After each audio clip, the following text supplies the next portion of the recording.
Hello, hello, hello. Thank you for joining me today for this little video where I'm going to talk about some muscle energy techniques or METs for shoulder rotation. So thank you for joining me. Before I go into that though, I just wanted to say, please do give me a little thumbs up or a heart if you are watching me. I'd love to know you're out there, and feel free to drop any comments in the box to let me know that you're watching, and if you have any questions as well, please put them in there and I'll be happy to answer them.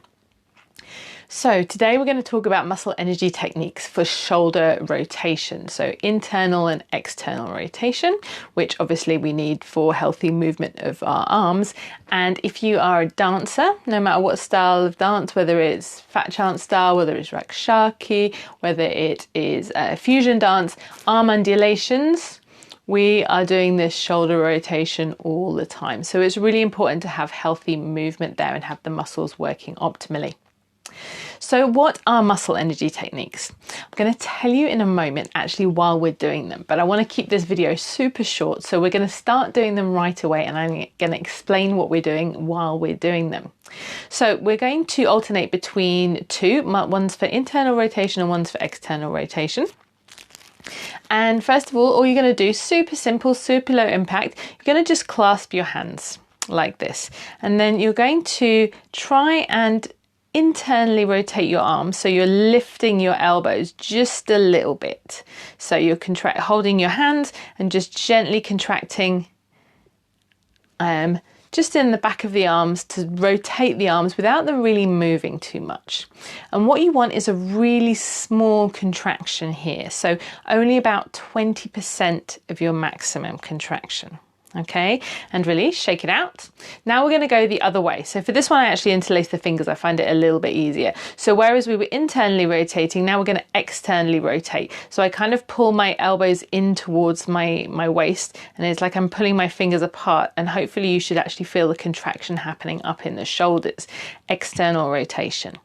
Again, we want this to be a really small contraction in the muscles, so about 20%. Okay, so that can be a bit challenging to find sometimes. It's like, what's 20% contraction? I'm going to show you on the next round how we can find that one.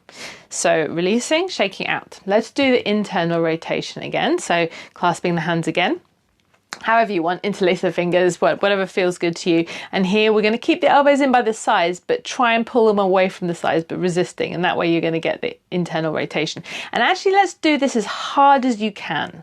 So that's your 100%, right? Drop it for a second. Now do half of that. That's 50%. And release. And now half of that again. 25%, and then just drop that a little bit. There's your 20% contraction. Obviously it's a little bit of a guesswork, but that gives you an idea, and it does take a little bit of practice to find it first. So release. Now we're going to do the external rotation again, so clasping the fingers, elbows in towards the sides, and try and pull the fingers apart and see if you can feel that contraction in the shoulders. Again, just going for that 20%. If you need to try and find it by seeing what 100% is, again, you can do, and working it down to 50 and 25% to get your 20%. And we're just holding each of these for about 20 seconds, if you hadn't noticed. And release. So we're about halfway. We're going to do 4 of each. So let's clasp the hands again, and I'll tell you a little bit more about this. What we're doing is we're placing a small contraction into the muscle to get it to release and to get it to work optimally. So sometimes we think our muscles can be tight, but actually they are in spasm, and spasm isn't necessarily something you can feel. It's a subclinical spasm. It just means that it's just not working optimally. It's not moving right. It's just stuck in place sometimes. Release, and clasping the fingers, contract again. So this has been studied for many, many years. You may not have heard about it, but it has been around for quite a long time. And studies have shown that this small contraction, this 20% contraction, just done for about 20 seconds, about 4 times. This is the optimal way, just to send enough energy into the muscles to get them to release, to get them to start working optimally, to get them firing properly.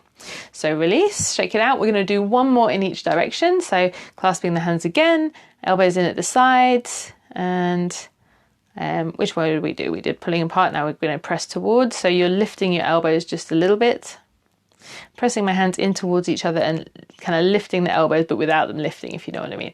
It's a bit of an isometric contraction. So when we're contracting the muscles, but not moving anywhere. So hopefully that makes sense about this muscle spasm. Often we'll find that we actually have greater range of movement when we do this muscle energy technique, muscle release, anti-spasm, sometimes it's called. Last one, so interlacing the fingers again, and just gently pulling apart, pulling the elbows in towards the sides. So you can see how easy and quick it is to do these. You can do them standing up, you can do them sitting down. They're fantastic just to release those muscles and get things moving well. I would love to hear what you think about them. Perhaps go and do some arm undulations after you've done this and see if you notice any difference. Release. So we've done 4 of each. I recommend, if you do struggle with arm rotation, or if you have any tension in your shoulders and arms, give these a go sort of 3 or 4 times a day if you can, and you should notice some real difference. One way to test your shoulder rotation is to stand against a wall with your elbows lifted and see if you can get your hands back towards the wall and down towards the wall, whilst keeping your back against the wall, and that can be a real indication of whether you need to do some work on this movement in your shoulders. So this is part 1. I wanted to keep it super short. Next week, I'm going to be doing some complementary exercises. So you can do just the muscle energy techniques on their own, but if you add the complementary exercises, then that can really help to further release the muscles and also to strengthen them as well. You will need a resistance band. So if you're going to come and join in for that one, then please do bring a resistance band, and I will show you some exercises you can do along with this.